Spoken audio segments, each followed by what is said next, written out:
Right, welcome back to the Jackwood Football Podcast and welcome to another roundup. The second weekend of League One action is complete. We're doing the second roundup from a hotel room in Naples, sunny Naples in Italy at the moment. Slightly red-faced, a different surrounding, and probably not the best podcast you're going to get this season, but one that I had to make. A fantastic weekend of football once again, even better when your side gets the result. Let me know in the comment section down below how you reflect on this weekend of League One action. I'm in a very different boat, a happy boat.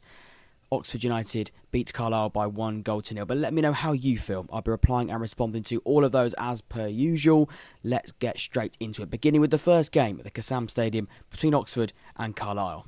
So in the first game, it finishes Oxford 1, Carlisle United 0. Very excited to say those words. The XG 0.67 to 0.18. Was it glorious at all times from Oxford? No, it wasn't.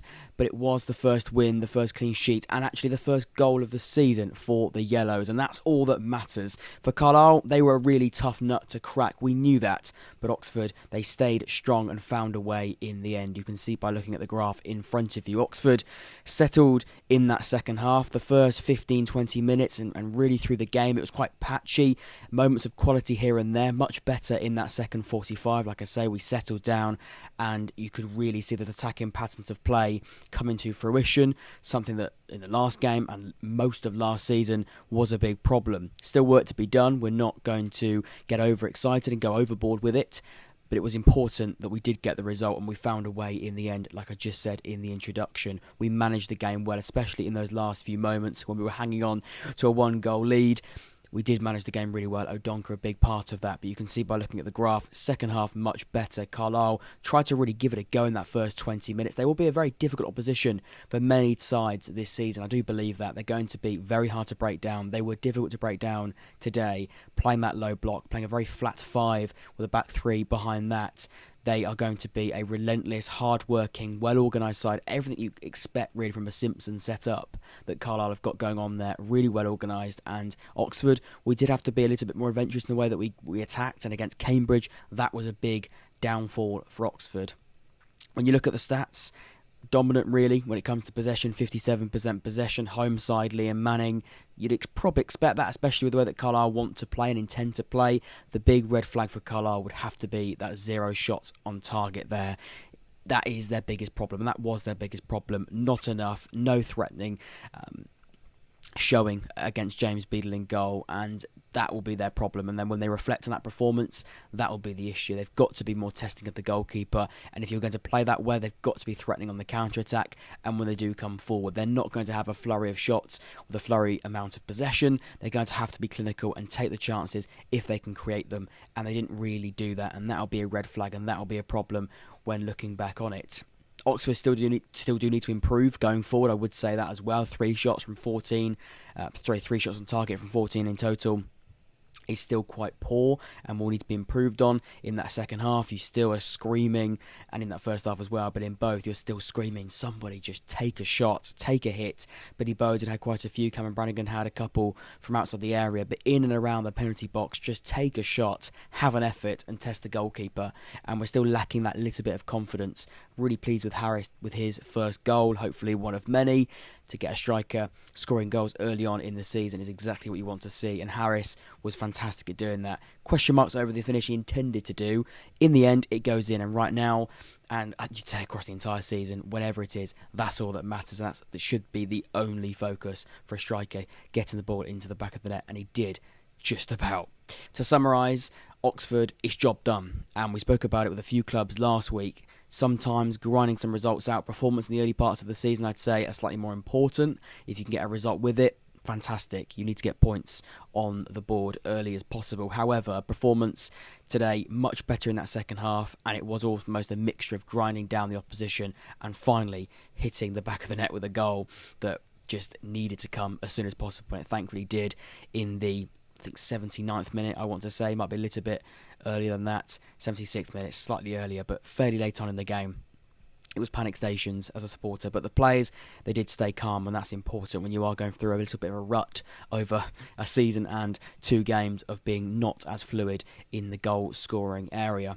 Carlisle defended deep, and as expected, were very difficult to break down. We had to be different in the way that we came forward. I thought McEachran was fantastic at the through passing, and the ability to find the likes of Ruben Rodriguez, Brannigan in a slightly higher role, Marcus Brown even, I thought was really good at taking a man on, very, very good. Being quite direct in those wide areas. Billy Bowden came in a little bit sort of more narrow to create from those narrow areas. Wasn't a fantastic game from him, I wouldn't say. I would say, sorry, but again, we're trying to sort of see what those other wide players can do. I thought Goodwin, when he came on, was fantastic. Great assist for the goal. So lots of options that you'd say in those areas, and Billy Bowden got a chance today. Did he take it? Not entirely, but food for thought. That's important. I thought the fullbacks, again, Kieran Brown and Sam Long, a little bit of work. Long poor in that first half. Negru stepped in, did well. Elliot Moore, I thought, was steady throughout as well. So that's how I would reflect individually on those performers. No mocks on for Carlisle. Felt like a big blow. On to a very different challenge for Oxford as they travel to Derby County on Tuesday night. As for Carlisle, they host Wigan Athletic. Of course, they've won both of their games already this season, so that's going to be a bit of a challenge for them. But either way, interesting. Carlisle, a tough nut to crack, but we did it just about. Oxford 1, Carlisle United 0. So in the next one, it finishes Leyton Orient 0, Portsmouth 4. The XG 0.66 to 1.33. It's got 4-0 written all over it. The perfect away day. The first win of the season for Portsmouth, and they did it in style. A fantastic performance and result for them.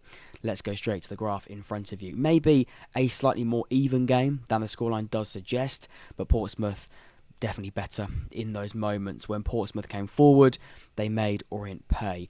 First half, slightly more even. Actually, across the game, Leyton Orient did have those chances here and there, but I come back and I reiterate that point. When Portsmouth did come forward, they took their chances, and that's what the top sides do, clinical at those key moments. Orient, happy to have the possession, and we'll come to the stats in just a second. They had the majority of possession. I say majority, they had more possession, not by loads, but they did have more of the ball than Pompey. But it's about what you do with it, and the output from Portsmouth was simply fantastic. Second half, in particular, relentless, and that's what I'd say. The first half, slightly more even. Second half, moments were there, but certainly much better when it comes to having a rhythm. And Portsmouth, when they had their rhythm, couldn't be stopped. Creativity everywhere. The number 10, the creativity, the C word when it comes to Pompey right now, the creativity word, I think maybe put to bed just for this one, and we'll see how long that does go on for. Let's go to the stats. As I said earlier, more possession for Leyton Orient, 53%, 47% for Portsmouth, and the same issues that Leyton Orient had last week against Charlton. Even possession, in this case slightly more possession, but what they do with it, that's been the letdown, that's been the struggle, not creating enough clear-cut chances with the ball. As for Portsmouth, 4 shots on target, 4 goals. 1 was a penalty, but 4 shots on target with 4 goals, that's the type of clinical output that the top sides do produce. And when you win games 4-0 with not loads of shots on target, that does show the strikers and those attacking players are well polished and know exactly what they've got to do to convert the chances. And that can be only a very, very nice place to be right now. Patterns of play, creativity, as I joked a minute ago with Portsmouth, has been topic of conversation. But to convert those chances in very, very minimal, like I say, opportunity at times is a fantastic, fantastic showing and can only be seen as a big tick in the box for John Massinio. Portsmouth happy to concede possession but ensure they're effective with what they do with it, and when they do have control, they're able to be clinical and also very creative, and that's something that Portsmouth maybe have been lacking, certainly in the last game, maybe of a pre-season, and for large parts of last season actually. Especially when John Massinio came in, the question mark was about, right, we defensively, we look fine, we look in good shape, we look solid, but going forward, how can we be better? And I think today, let's not go overboard with it. How long is this going to go on for? Hopefully for Pompey fans, a long time. The foreseeable, but it's a fantastic place to start, and I think, like I say, with quite a lot of these early podcasts, food for thought, but a great baseline to grow and to improve on. Let's take a look at the average positions, much more narrow than Portsmouth. I compare them to Pompey's here. They look to be much more fluid in those wide areas, looking to play high and wide. The fullbacks, number 17, Rafferty, number 6, Ogilvie, much higher, looking to spread the play. I'd say when summarising and my final points for this game, it's a statement win for Portsmouth and a statement performance to go with it as well. They've struggled for a while when it comes to chance creation, conversion of chances, massive boost, massive result, and it's got 4-0 written all over it. Great stuff for Portsmouth this week. So next up, Burton 0, Derby County 3. The XG for the match 0.41 to 0.78. It might not be perfect just quite yet for Derby, but you would say this is a big step in the right direction. You can see with the graph in front of you here, you wouldn't say Derby were in total control throughout, but when the chances did come, they took them, and that is the difference. Burton did have some big spells in that first half in particular, but couldn't make them pay, leaving them chasing the game for large parts. Let's go straight to the stats as well. That does also paint a really interesting picture. Burton with more of the ball, 59% possession, quite a hefty amount of possession as well. Once again, Burton though, on reflection, very flat in attack. 7 shots on target from 14 in total is not good enough when you compare ratios. 8 shots to 5 isn't fantastic when it comes to shots on goal, but when you score 3 with 5 on target, you'd say it's a clinical performance. When you don't score goals and you only have 2 from 14, it's flat, it's not good enough. And shots on target, and even in the last game for Burton, total shots, real output in the final third, considering they brought in the likes of Gordon and Cole Stockton, proven strikers. Cole Stockton, you'd say definitely not so much Gordon, but definitely Stockton at this level, able to score goals. That is a concern. And for Dino, the manager, that is something he's got to resolve very quickly. They're not scoring enough goals, and if you don't take the chances against a side like Derby, who aren't, like I say, completely at the races just quite yet, you're going to be in trouble. And they found themselves in a lot of trouble early on in the match. Burton were extremely passive in possession once again. I'm going to grill Burton a little bit. I thought Derby were good. I did think they were good. Much better. Last 2 games for Derby were very poor in the Cup and in their first league game at home to Wigan. I didn't think they were very good. Very flat-footed in a metaphorical sense, and literally much better in that second half, you'd say, for Derby. Compared to the first half, was still okay, but a much better showing in the second half. Still lacking a little bit of creativity, but on the whole, big step in the right direction. As for Burton, not good enough going forward. Possession-wise, very passive, not very progressive either. That's a big issue. Chance creation, not very much there either.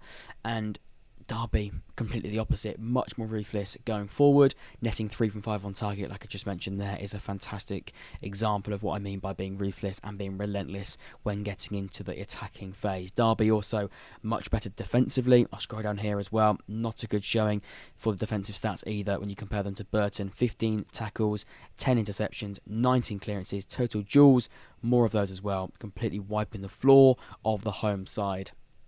They wanted it more, Derby. Were they sort of full of quality throughout? No. Will they get to that point? You'd hope so. You'd think so with the players they've got, and you still expect them to bring in. But they wanted it more. A very good effort, you'd say, across the side. I know Paul Warne said exactly those words. I don't like repeating the manager because it's easy to do so and you're not getting a fair reflection on it. But I would agree with him there. Much better defensively, much better going forward. And when you have those sort of real quality and again better in those positions and in those phases than your opposition, it's a recipe disaster for the opposition, but a fantastic place to be when you're very good at doing that. So I'd say Derby thoroughly deserve the result. 3-0, very good, and like I say, it sort of does put the lid on 2 pretty sloppy performances the last 2 weeks, one in the Cup and the first game of the season. Allows them now, gives them that springboard and gets them back on track. You don't want to be chasing that first win of the season. For Derby, they're not going to be doing that. For Burton, they will be doing that. Interesting game. Let me know, Derby fans. Burton fans, I imagine, very disappointing. Once again, it finishes Burton 0, Derby County 3. Give me your thoughts in the comments below. So it finishes Cheltenham 0, Bolton 3. The XG for the match 0.39 to 0.97. Can anybody stop Bolton right now? Cheltenham certainly couldn't. 6 goals, 2 clean sheets, 6 points It's the perfect start to the season for Ian Everett's side. Not many more one-sided graphs than that. Take a look at this. Bolton totally relentless and in control throughout the game. A constant pressure across the 90 minutes. And once again, with that very impressive output. Last season, happy to be in possession, happy to have the ball, happy to be in control. Where's the output? Where are those goals coming from? We'll come on to Dion Charles, his fantastic performance today or yesterday, whenever you're watching this, maybe a few days ago. He was fantastic whenever you're watching this. And the output is there. The goals are there. The pressure is now turning, and like I say, that ability to get hold of a game and suffocate an opposition. We're seeing the goals and the importance of football, the goals hitting the back of the net easily, fluidly. And that's really, really important from Bolton point of view. Let's go to the stats. Once again, it's shown Cheltenham weren't able to get a kick. And I made a very, very brave reference and a comparison between Ipswich and Kieran McKenna's Ipswich to Ian Everett's Bolton at this point. I'd say less press than Kieran McKenna's side. A little bit less press, a little bit less throttle at times. But when it comes to suffocating an opposition and being so just incredibly,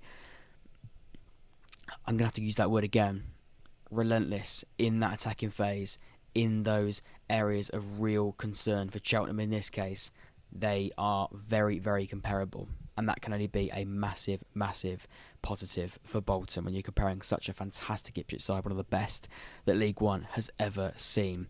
Dion Charles, important to touch on him because he was fantastic. A lot of people quite critical sometimes of Dion Charles. I think last season the goals weren't there, and sometimes that can be where you go straight away, the strikers, the attacking players, but you can't really argue with the performance and the fantastic performance that Dion Charles provided yesterday, or today, like I say, for Bolton Wanderers. 2 goals from 4 shots.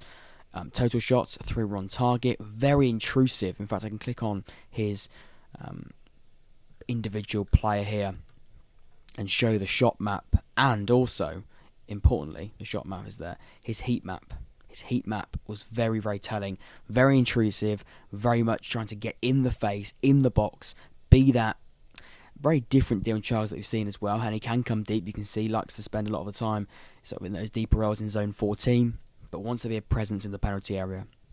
Wants to be intrusive, wants to be on the end of opportunity, crosses and chances, and that's the striker that Ian Everett wants to see alongside Victor Adebojo. Again, a bit more physical as a physical option there. Dion Charles less so, but much better finisher, I'd say, across League One, and that has shown really, really good, really impressive. And for Dion Charles to get 2 goals, it's only a massive, massive boost for him, confidence-wise, and it sort of puts Bolton in a really good place to know that they've got a striker that can provide output. And last season, at times, that was a struggle. But if you've got a fantastic fluid setup and you've got a striker at the end of it that can convert chances, that's the perfect place to be, because you can have possession, you can have the ball, but it's about what you do with it. And Bolton, they proved that they can be clinical and they can take those chances, and they're fantastic once again. Rendon Williams and Dacros Cogley, who was fantastic last week, great again this week, stepping into that right wing back, very, very, I guess, unique right wing back position that Ian Everett wants to see from his side,